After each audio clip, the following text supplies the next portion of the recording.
Sir ನಿಮ್ಮ cyber crime ಬಗ್ಗೆ ಇಲ್ಲ, ಸೈಬರ್ ಕ್ರೈಮ್ ಈಗೇನು ಮಿಸ್ಇನ್ಫಾರ್ಮೇಷನ್ನು, ಫೇಕ್ ನ್ಯೂಸು ಮತ್ತು ಇದೆಲ್ಲ ಏನು ಆಗ್ತಾ ಇದೆ ಅದರ ಬಗ್ಗೆ ನಾವು ಕೆಲವು ತೀರ್ಮಾನಗಳನ್ನು ತೆಗೆದುಕೊಂಡಿದ್ದೇವೆ. ಯಾವ ರೀತಿ ಅದನ್ನು ರೆಗ್ಯುಲೇಟ್ ಮಾಡೋದಕ್ಕೆ ಅಥವಾ ಅದನ್ನು ಕಂಡುಹಿಡಿದು ಅದಕ್ಕೆ ಏನು ಕ್ರಮ ತಗೋಬೇಕು, ಯಾರು ವ್ಯಕ್ತಿಗಳು ಮಾಡ್ತಾರೆ ಅವರಿಗೆ ಯಾವ ರೀತಿ ಪನಿಷ್ ಮಾಡಬೇಕು, ಅದರ ಬಗ್ಗೆ ಇನ್ವೆಸ್ಟಿಗೇಷನ್ ಯಾರು ಮಾಡಬೇಕು, ಎಲ್ಲವನ್ನು ಕೂಡ ಕೆಲವು ತೀರ್ಮಾನಗಳನ್ನು ತೆಗೆದುಕೊಂಡಿದ್ದೇವೆ. ನಾಳೆ ಅಥವಾ ನಾಡಿದ್ದು ಅದಕ್ಕೆ ಗೌರ್ಮೆಂಟ್ ಆರ್ಡರ್, ಸರ್ಕಾರಿ ಆದೇಶವನ್ನು ಹೊರಡಿಸ್ತೇವೆ. ಅದಕ್ಕೊಂದು ಸಮಿತಿ ಮಾಡಿದ್ದೇವೆ, ಮಲ್ಟಿ ಡಿಪಾರ್ಟ್ಮೆಂಟ್ ಕೋಆರ್ಡಿನೇಷನ್ ಕಮಿಟಿ ಅಂತ ಹೇಳಿ ಒಂದು ಕಮಿಟಿಯನ್ನು ಮಾಡ್ತೇವೆ. ಆ ಕಮಿಟಿ ಮುಖ್ಯಸ್ಥರು ಒಬ್ಬರು ಹಿರಿಯ ಪೊಲೀಸ್ ಅಧಿಕಾರಿಗಳಿರ್ತಾರೆ, ಗೃಹ ಇಲಾಖೆಯ ಕಾರ್ಯದರ್ಶಿಗಳು ಅವರೆಲ್ಲರೂ ಕೂಡ ಇರ್ತಾರೆ.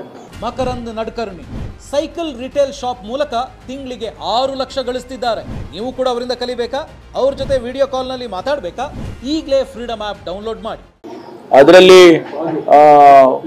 ಯಾರನ್ನಾದರೂ ಒಬ್ಬರನ್ನ ನೋಡಲ್ ಆಫೀಸರ್ ಅಂತೇಳಿ ಹಿರಿಯ ಪೊಲೀಸ್ ಅಧಿಕಾರಿಗಳನ್ನ ಮಾಡ್ತೇವೆ. ಆ ನೋಡಲ್ ಆಫೀಸರೇ ಜವಾಬ್ದಾರಿ ಹೊರಬೇಕಾಗ್ತದೆ. ಅದನ್ನ ನಮ್ಮ DG ಅವರಿಗೆ ಮತ್ತು DG IGP ಅವರಿಗೆ ಅವರ ಮೂಲಕ ಸರ್ಕಾರಕ್ಕೂ ಕೂಡ ಅದು ಮಾಹಿತಿಯನ್ನು ಕೊಡ್ತಾರೆ.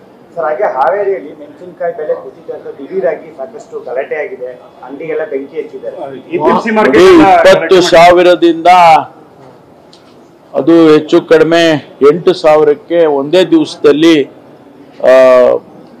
ಬೆಲೆ ಬಿದ್ದು ಹೋಗಿದೆ. ಆದರೆ ಅದನ್ನ ಒಂದೇ ಒಂದು APMCಯಲ್ಲಿ ಆಗಿದೆಯಾ ಅಥವಾ ಎಲ್ಲ ಆ ಭಾಗದ ಎಲ್ಲ APMCಗಳಲ್ಲಿ ಆಗಿದೆಯಾ ಅದನ್ನ ಚೆಕ್ ಮಾಡ್ತಾ ಇದ್ದೀವಿ. ಆಮೇಲೆ ಗಲಾಟೆ ಆಗಿದೆ, ರೈತರುಗಳು ಆ APMC ಕಚೇರಿಗೆ ಎಲ್ಲ ನುಗ್ಗಿ ಫರ್ನಿಚರ್ಸ್ನೆಲ್ಲ ಹೊಡೆದಾಕಿದ್ದಾರೆ. ಆಮೇಲೆ 2 ವೆಹಿಕಲ್ಸ್ಗಳನ್ನ ಸುಟ್ಟಿದ್ದಾರೆ. ನಾವು ಅಲ್ಲಿಗೆ ತಕ್ಷಣ ಪೊಲೀಸ್ ಸಿಬ್ಬಂದಿಯನ್ನು ಕಳಿಸಿದ್ದೇವೆ. ಎಕ್ಸ್ಟ್ರಾ ಪೊಲೀಸನ್ನು ನಿಯಂತ್ರಣದಲ್ಲಿದೆ.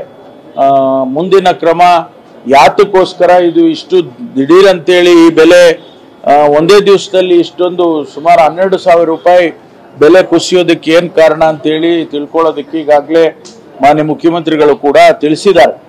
ಅದನ್ನು ತಿಳ್ಕೊಂಡು ಆನಂತರ ಕ್ರಮ ತಗೊಳ್ತೀವಿ.